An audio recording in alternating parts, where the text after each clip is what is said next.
Merry Christmas, everybody!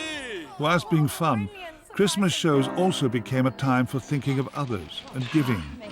Yes, just make it. Well, this is the Blue Peter hamper, so you're going to tell everybody what's going to happen with it, Val? Yes, OK. Well, Chris and I discovered that quite a few children this Christmas wouldn't be getting any toys. We were rather worried about that, and we thought we'd like to do something about it.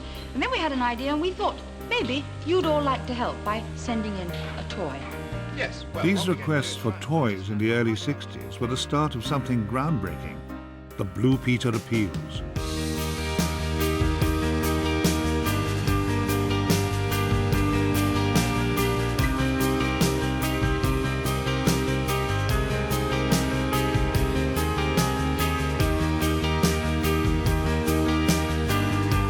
Over the years, the equivalent of £100 million in today's money has been raised to help people at home and abroad.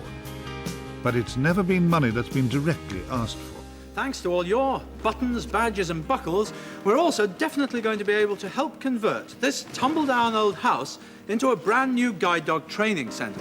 And I can remember having small carrier bags in our house that stank of sour milk because we used to just take the tops off and sling them straight in. And sometimes, I know I'm not proud of this, I used to go and steal the tops off people's milk outside before they'd answered their door in the morning. And I justified this to myself by saying, OK, the people in Africa need it more than they do. People gathered to meet the doctor, young and old. Many had eye diseases that were all too obvious. And thanks to Blue Peter, well, thanks to the viewers, you know, suddenly mobile eye units were able to be bought, and these people are given a brand new life because they could see. And it's then that the power of Blue Peter really hit me.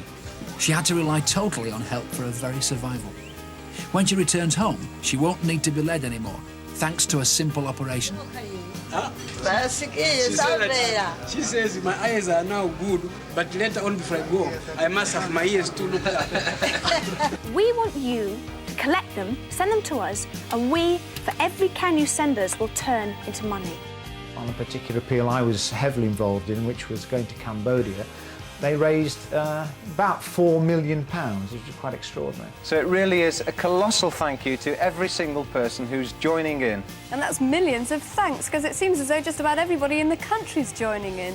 It was a very powerful way of using television in a way that was beneficial to somebody far off. You've sent us enough envelopes of stamps to get all the oxen, ploughs and seas that we've been aiming for. Of course, actually, when you think about what Blue Peter did, it was the template for Geldof's days, for all these things, all the pop things. Yeah. It really set the template up. The first of the Blue Peter lifeboats was launched in 1966, a result of children collecting 250,000 paperback books. I remember, just by chance, on the steps of St Paul's Cathedral one day, and our lifeboat was there, our first inshore rescue boat.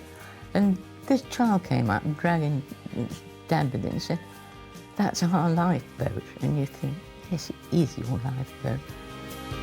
So far, more than 1,000 lives have been saved by Blue Peter lifeboats.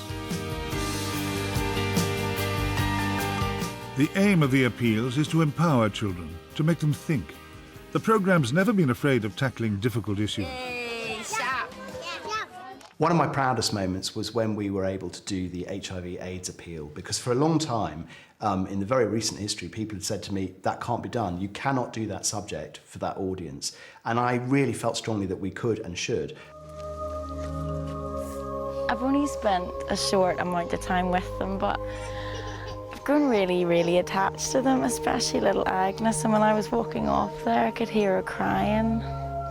And it makes me think, you know, even if I did have the chance to come back here, would she still be here if I came back?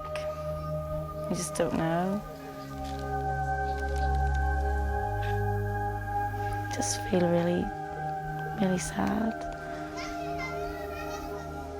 Well over 1 million pairs of shoes and boots were collected to help support tens of thousands of children in Malawi whose lives are affected by HIV and AIDS. The 1975 Riding for the Disabled appeal paid for an indoor riding school and 21 ponies, including Rags. The charity's patron, Princess Anne, was often involved in the follow-up films.